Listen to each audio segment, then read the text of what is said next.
បើសិនអូនអើយរបងអ្វីមួយប្រគល់មកប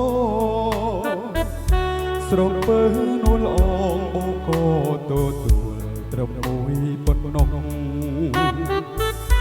ទោះអូនឲ្យច្រើនស្ទើរតែរាប់មិនអស់បងក៏ទទួលដោយស្មោះតែបងទទួលយកត្រឹមមួយប៉ុណ្ណោះជាទ្រព្យកប់ចិនដាប្រចាំជីវិតស្លាប់រួងមិនគិតសាឲ្យគង់គឺស្នេហាដែលអូនប្រគល់ទុកឲ្យប្រុសបង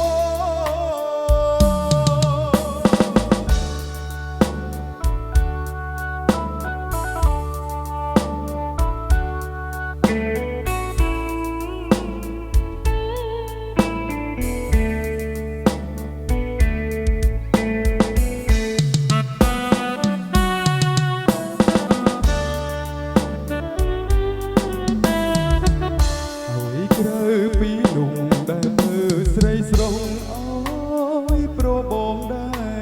រពេញចិត្តទាំងអង្គឥតខ្វងទីស្នេហ៍ធ្លាប់ថែត្រកោទោះនៅពេលអូនឃ្លាតកាយឆ្ងាយពីបងច្រើនថ្ងៃច្រើនខែកន្លងបងក៏នៅតែចាំនួលអងឥតប្រែក្រឡាស់ផ្លាស់ពីស្នេហ៍យើងទេអូរឿងរ៉ាវអាភ័ព្វគុណដែលតាមក្បូនចោលទៅឲ្យឆ្ងាយរាយរាប់ជាថ្មីរឿងស្រីនឹង